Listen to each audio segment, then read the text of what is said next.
Praise the Lord. आप सबको जय मसीह की। मैं परमेश्वर का धन्यवाद देता हूं आज की सुबह दिखाने के लिए। एक और दिन परमेश्वर ने हम सबके जीवन में जोड़ दिया। हम परमेश्वर को कोटि कोटि धन्यवाद दें।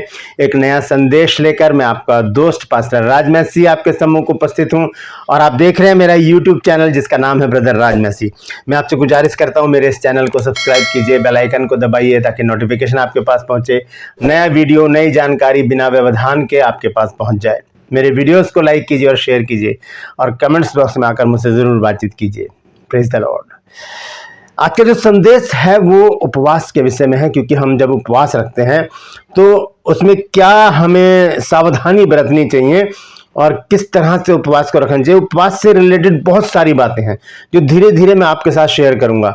तो आज हम इस बारे में बात करेंगे कि उपवास के समय जब हम आत्मिक लोग, जब हम विश्वासी लोग, जब हम उपवास में होते हैं, मैं हर एक जन की बात नहीं कर रहा, मैं विश्वासियों की बात कर रहा हूं कि जब हम उपवास में होते हैं तब क्या होता है, कुछ आत्माएं हमारे चारों तरफ घूमती हैं। इन आत्माओं से हमें बचना है और मैं आज आपके सामने 4 प्रकार की आत्माओं को रख रहा हूं। इस पर आप ध्यान दीजिएगा और चौकस रहने की जरूरत है उपवास के समय, क्योंकि ये एकदम से हमें भरमा लेती है। क्योंकि जब हम उपवास रखते हैं तो मैंने पिछले दिनों भी आपको बताया था, जब प्रभु यीशु मसीह ने उपवास रखे तो उसके बाद शैतान ने उनको आकर क्या किया, आजमाया, उनकी परीक्षा ली। तो हम मनुष्य हैं, हमारी परीक्षा भी हो सकती है, लेकिन वहां तो प्रभु यीशु मसीह उपवास खत्म कर चुके थे। लेकिन यहाँ पर क्या होता है, हमारे उपवास के दौरान ही कुछ बातें ऐसी हमारे जीवन में आ जाती हैं जिसमें हम विचलित हो जाते हैं और बहुत बार क्या होता है कि उपवास खराब हो जाता है, उपवास टूट जाता है और हम कहते हैं ये क्या हो गया। फिर हम क्षमा मांगते हैं परमेश्वर से या फिर परमेश्वर के दास दासियों से पूछते हैं कि ऐसा हो गया, क्या करें। मेरे पास बहुत सारी कॉल्स मैसेजेस आते हैं कि सर हम उपवास रख रहे थे, ऐसी बात हो गई और हमारा उपवास जो है वो टूट गया, क्या करें। तो मैं यही कहता हूँ कि क्षमा मांग लीजिए कि प्रभु गलती हो गई है, कल फिर रख लीजिएगा उसको, क्योंकि हमारा परमेश्वर तो माफ़ करने वाला प्रभु है। वो तो कहता है कि जब पतरस ने यीशु मसीह से पूछा कि यदि मेरा भाई अपराध करे तो मैं कितनी बार माफ़ करूं, यीशु मसीह ने कहा मैं ये नहीं कहता 7 बार, बल्कि 7 बार के 70 बार गुना माफ़ कर। तो जब एक शख्सियत जो परमेश्वर है और जो सारी सृष्टि का करता है, जब वो हमें कहता है कि माफ़ करो, तो क्या वो माफ़ नहीं करेगा? वो माफ़ ज़रूर करेगा, लेकिन हमें उसके माफ़ करने की जो आदत है उसका फ़ायदा नहीं उठाना, बार बार उस काम को नहीं करना। तो आज मैं 4 प्रकार की आत्माओं को आपसे मिलाने जा रहा हूं जो उपवास के दौरान हमें परेशान कर सकती हैं। ध्यान से सुनिएगा और इसे शेयर जरूर कीजिए, क्योंकि ये छुपी हुई आत्माएं हैं, चुपचाप से हमारे जीवन में आ जाती है। और बाइबल से मैंने इन 4 बातों को लिया है, बाइबल से ही मैं आपसे बातचीत करूंगा और मैं बताऊंगा कि ये कौन सी 4 आत्माएं हैं जो उपवास के समय या आत्मिक जीवन में हमारे पर अटैक करती हैं और कर सकती हैं। Praise the Lord. तो पूरा संदेश सुनिए, इसे आगे बढ़ाइए, फॉरवर्ड कीजिए, शेयर कीजिए, ताकि बहुत से लोगों तक ये अद्भुत जानकारी पहुंच सके, क्योंकि यहाँ पर जिद है सच को फैलाने की। Praise the Lord. ट्रूपर्स में आज का सवाल है कि किसने होशे का नाम यहोशू रखा था।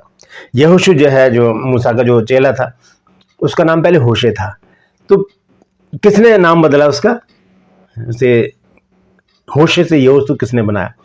जानते हैं तो कमेंट्स में लिख दीजिए, नहीं तो डिस्कशन में आपको इस सवाल का जवाब मिल जाएगा। पुराने नियम का है ये, तो आप जानते हैं। तो ढूंढिए और बताइए कि किसका नाम, किसने होशे का नाम यहोशू रखा था। Praise the Lord. ये मेरा नंबर है। मैं आपसे गुजारिश करता हूँ, बहुत से लोग आज भी मुझे कॉल कर रहे हैं। मैं बार बार कहता हूं कि कॉल मत कीजिए, कॉल मत कीजिए, कॉल मत कीजिए, क्योंकि मैं कॉल पर पूरी जानकारी नहीं दे पाऊंगा, कोई भी नहीं दे पाएगा हमारे यहाँ से कॉल पर पूरी जानकारी। आपको व्हाट्सएप पर ही सारी जानकारी मिलेगी। आप व्हाट्सएप कीजिए इस नंबर पर और लिखिए कि मुझे BBS कोर्स करना है, आपको पूरी जानकारी दी जाएगी। और आखिर में उसमें लिखा होगा एक छोटा सा सेंटेंस कि अगर आप एग्री हैं तो अपना पूरा एड्रेस सेंड कीजिए, क्योंकि एड्रेस इसलिए मांगा जाता है कि हम आपको एडमिशन फॉर्म भेजें और आप उस फॉर्म को भर के हमें भेजें और आपको रजिस्ट्रेशन नंबर मिले, उसके बाद आपकी शिक्षा जो है वो शुरू हो सके। क्योंकि रजिस्ट्रेशन नंबर होना बहुत ज़रूरी है, उसी के आधार पर आपको सर्टिफिकेट भी मिलेगा और आपकी पढ़ाई भी आगे बढ़ेगी। तो मैं आपको बता दूं कि ये फ्री में नहीं है, बल्कि मामूली सी फीस रखी हमने, और वो फीस है स्टेशनरी और कुरियर चार्ज की, और कोई इसमें एक्स्ट्रा चार्ज नहीं है। पूरे साल की 12 महीने की फीस है और इसमें कोई भी एक्स्ट्रा चार्ज नहीं है। यानी कि एग्ज़ाम होंगे महीने में 3 बार तो हम उसका एक्स्ट्रा लें, कुछ भी नहीं। एक बार आपको एक मुश्त देना, उसके बाद आपको कोई टेंशन नहीं लेनी। आप सिर्फ पढ़ते रहिए और ग्रेजुएशन पर आपको सारी बातें और बता दी जाएंगी। Praise the Lord. तो अगर आप चाहते हैं तो ज़रूर व्हाट्सअप कीजिए और लिखिए कि मुझे बीबीएस कोर्स करना है। आइए एक छोटी सी प्रार्थना करते हैं, फिर आज के वचन में चलेंगे। प्रभु जी, मैं धन्यवाद देता हूं आज की सुबह दिखाने के लिए और विनती करता हूं प्रभु, आज के वचन को भी शेयर करने मेरी मदद सहायता कर। मेरे होठों को, मेरे दिल दिमाग को छूकर ब्लेस कर। मेरी आत्मा, मेरा शरीर तेरे ही कब्जे में रहे, ताकि बोलने वाला मनुष्य नहीं बल्कि तेरा आत्मा हो। जो भी गूढ़ भेद की बातें आज के इस वचन में छिपी हैं वो हम पे प्रकट करना, ताकि प्रभु जी उन बातों को हम जाने और उसी के अनुसार अपने जीवनों को व्यतीत करने वाले बन सकें। जितने भी लोग इस वचन को देख रहे हैं, सुन रहे हैं, उन सब पर मैं तेरी आशीष बोलता हूँ। हर एक की रोग, बीमारी, चिंता, परेशानियां, दुख, तकलीफें दूर कर मेरे प्रभु जी। घरों से लड़ाई झगड़े, मन मुटाव प्रभु जी, और प्रभु जी बीमारियां दूर कर मेरे परमेश्वर। और प्रभु जी नशा, कर्जा, बेरोजगारी दूर कर प्रभु जी। बांझपन दूर कर मेरे परमेश्वर। तलाक की समस्याओं को दूर कर दे मेरे प्रभु। बहुतों के कारोबार रुके पड़े हैं, ठप हुए पड़े हैं प्रभु जी, उनके भी कारोबारों को प्रभु तू चालू कर, क्योंकि तू तो मुर्दों में जान डालने वाला प्रभु है। तो मरे हुए कामों को जिंदा कर, ताकि प्रभु तेरे बच्चे अपनी जीविका को चला सकें। बहुत से घरों में प्रभु जी शोक है प्रभु, क्योंकि उनके लोग घर छोड़कर चले गए, नाराज होकर चले गए या खो गए प्रभु। तो उनको वापस फेर कर ला, ताकि उन घरों में भी आनंद मनाया जाए। मैं धन्यवाद देता हूं प्रभु, तूने मेरी इस प्रार्थना को भी सुन लिया। यीशु मसीह के नाम से मांगता हूं, आमीन। Praise the Lord. तो आइए आज के इस अद्भुत संदेश को हम शुरू करेंगे। संदेश है, उपवास में पहचाने ये 4 आत्माएं। उपवास में इन 4 आत्माओं को पहचानने की जरूरत है। सबसे पहले हम देखेंगे यूहन्ना, पहला यूहन्ना और उसका 4 अध्याय और उसका पहला पद। देखिए यहां पर यूहन्ना ने एक बात बोली है, उसको ध्यान से सुनिए। क्या लिखा है? लिखा है, हे प्रियो, हर एक आत्मा की प्रतीति ना करो, वरन आत्माओं को परखो कि वे परमेश्वर की ओर से हैं कि नहीं, क्योंकि बहुत से झूठे भविष्यवक्ता जगत में निकल पड़े हैं। तो यहां पर यूहन्ना कहता है कि हे भाइयों, हर एक आत्मा की प्रतीति ना करो, हर एक आत्मा पर विश्वास ना करे। आत्मा किसको कहा गया है? मनुष्यों को, कि हर एक मनुष्य पर विश्वास ना कर लें, क्योंकि झूठे भविष्यवक्ता जो हैं वो जगत में उठ खड़े हुए हैं और बहुतों को भरमा भी रहे हैं आजकल। तो ध्यान से चलना। आत्मिक जो जीवन है, ये जो हमारा आध्यात्मिक जीवन है, ये बहुत ही संवेदनशील है। कोई भी जरा सा ऐसे करेगा और हम उधर ही को मुड़ने शुरू हो जाएंगे, कहेंगे हाँ ये तो सच है, जबकि सच कुछ और होता है। तो यहाँ पर हमें एक बात जो मैंने ली है यहाँ से, ऊपरी बात है जो पहले हिस्से में है, कि हर एक आत्मा की प्रतीति ना करो। हर एक आत्मा को ये ना समझने कि ये तो पवित्र आत्मा का काम है, नहीं। ये ना समझने कि ये आत्मा का काम है, ये मेरी आत्मा ने मेरे अंदर से कहा कि ऐसा कर ले, ऐसा कर ले, ऐसा करने से ये होगा, ऐसा करने से वो होगा। ऐसा हमें नहीं करना है, हमें पहचानना है। तो आइए सबसे पहले हम देखेंगे, एक आत्मा होती है जो उपवास के समय हमारे अंदर बैठकर क्या करती है? हमारे जीवन में काम करती है, और वो आत्मा है झूठ की आत्मा। झूठ की आत्मा, ये हम देखेंगे पहला राजा 22 अध्याय, पहला राजा 22 अध्याय और उसका 23 पद।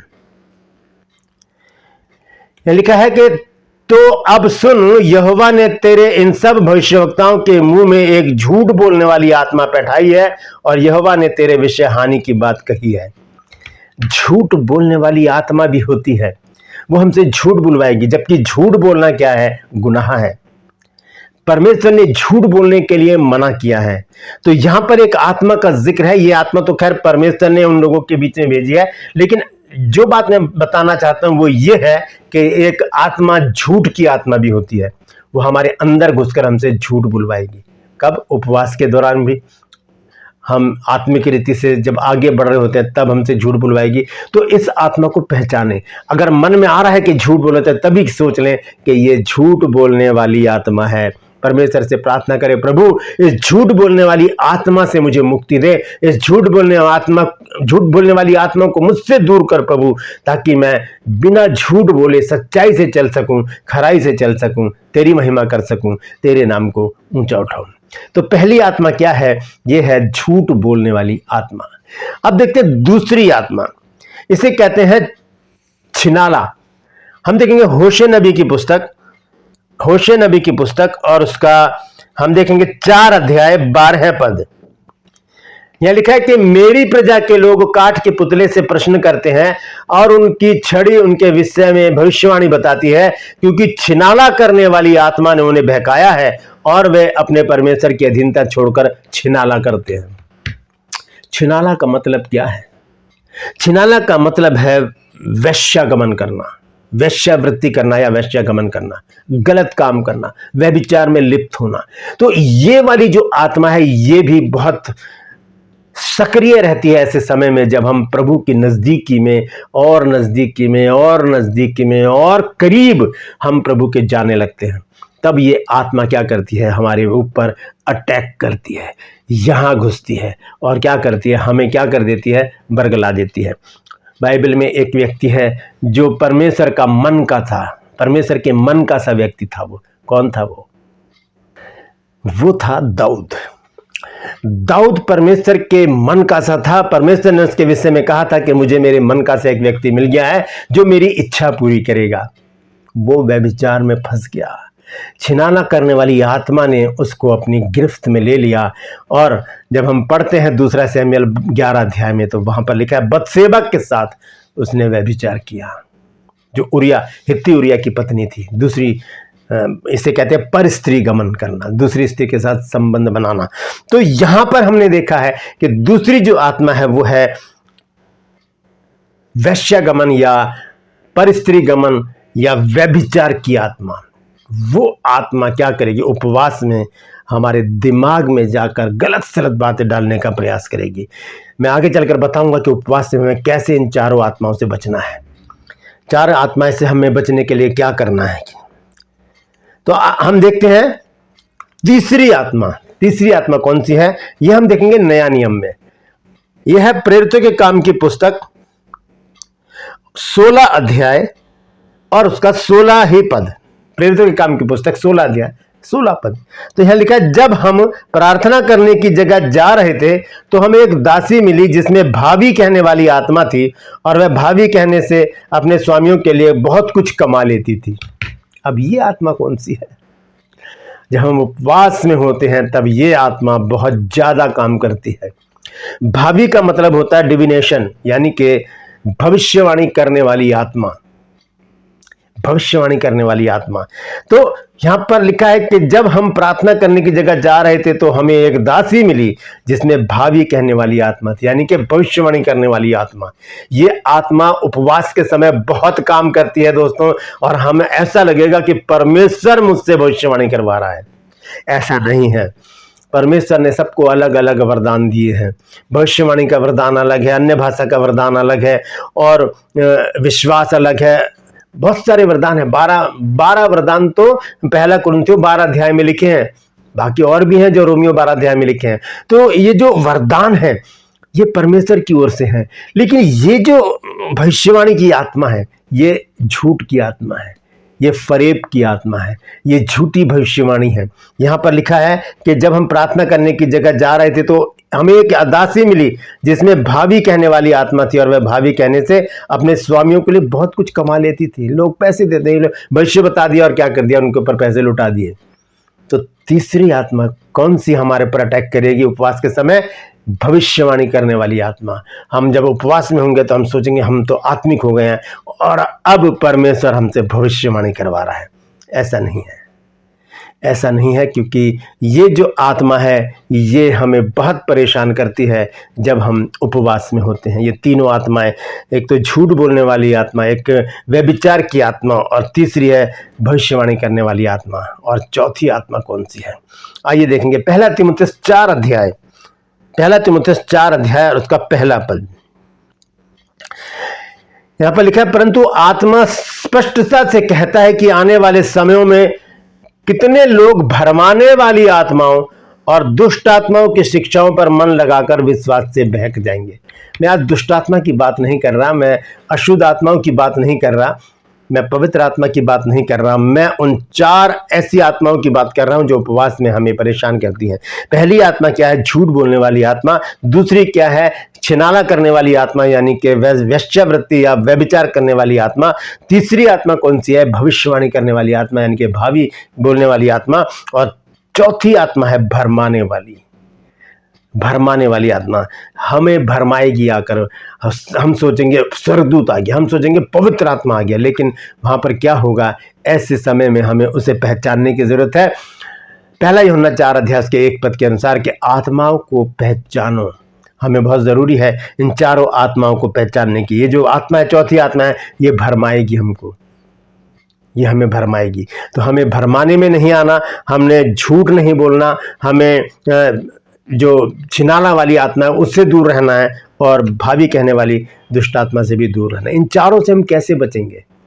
ये हमसे पाप करवाएंगी। उपवास के दौरान हमें ऐसा करेंगे, हमें ऐसा बाध्य कर देंगे कि हम अपने मुंह से कुछ बोलने लगे, अपने शरीर से कुछ हरकत करने लगे, या अपनी आंखों से कुछ ऐसा करने लगे। क्योंकि हर समय हम प्रार्थना में नहीं रहते, उपवास में हमें थोड़ा सा वक्त मिलता है आराम करने का, रेस्ट करने का, उस समय ये आत्माएं काम करती हैं। तो जरूरी है कि जब हम उपवास रखें तो प्रति घंटे परमेश्वर के पास आए, आराधना का एक गीत गाएं, वचन पढ़ें, एक चैप्टर पूरा पढ़ें, उसके बाद प्रार्थना करें, और फिर उसके बाद परमेश्वर को धन्यवाद दें और उसको धन्यवाद की भेंटें चढ़ाते रहें। पूरा दिन अपने मन में आत्मिक गीत और स्तुति गान गाते रहें। अब बचना कैसे इनसे? देखेंगे भजन संहिता 111 अध्याय, भजन संहिता 119 अध्याय और उसकी 11 आयत। यहां लिखा है, मैंने तेरे वचन को अपने हृदय में रख छोड़ा है कि मैं तेरे विरुद्ध पाप ना करूं। Praise the Lord. ये वचन ही हमें इन चारों आत्माओं से बचाएगा। ये वचन का कोड़ा जब इनको लगेगा तो ये भागकर दूर हो जाएंगी। Praise the Lord. तो इन चारों आत्माओं से बचने की जरूरत है दोस्तों। अगर आप आज उपवास में हैं तो इन चारों बातों पर ध्यान दीजिएगा। इस वचन को शेयर कीजिए ताकि और भी लोग इन बातों को जान सके। Praise the Lord. यदि आज आपने कुछ नया सीखा है तो कमेंट्स में जरूर लिखिए और इस वचन को शेयर कीजिए ताकि बहुत से लोग इन बातों को जानें। ट्रू पल्स में आज का सवाल है कि किसने होशे का नाम यहोशू रखा था? जानते हैं तो कमेंट्स में लिख दीजिए, डिस्क्रिप्शन में आपके सवाल का जवाब मिल जाएगा। ये मेरा नंबर है और इस पर अगर आप हमारे बाइबल कॉलेज से BBS कोर्स करना चाहते हैं, यानी कि बेसिक बाइबल स्टडी, जो हमारा बेस मजबूत करती है, वो करना चाहते हैं तो कमेंट्स लिखिए, व्हाट्सएप पर लिखिए, मैसेज कीजिए कि मुझे BBS कोर्स करना है। यदि कोई पास्टर लोग हमारी इन 18 बुक्स को हासिल करना चाहते हैं तो वो भी मैसेज करें या मुझे कॉल करें, मुझसे बातचीत करें, हम आपको पूरी जानकारी देंगे। Praise the Lord. मैं आपसे गुजारिश करता हूं मेरे इन चैनल्स को सब्सक्राइब कीजिए, बेल आइकन को दबाइए ताकि नोटिफिकेशन आपके पास पहुंचे, नया वीडियो, नई जानकारी बिना व्यवधान के आपके पास पहुंच जाए। मेरे वीडियोस को लाइक कीजिए और शेयर कीजिए और कमेंट्स बॉक्स में आकर मुझसे जरूर बातचीत कीजिए। Praise the Lord. आज के लिए बस इतना ही। फिर मिलूंगा एक नए संदेश के साथ, एक नया वीडियो लेकर। तब तक के लिए मुझे इजाजत दीजिए, लेकिन अपना और अपनों का ख्याल रखिए। और अगर आप उपवास में हैं तो इन चारों आत्माओं से सावधान हो जाइए। Praise the Lord. परमेश्वर आप सबको आशीष दे।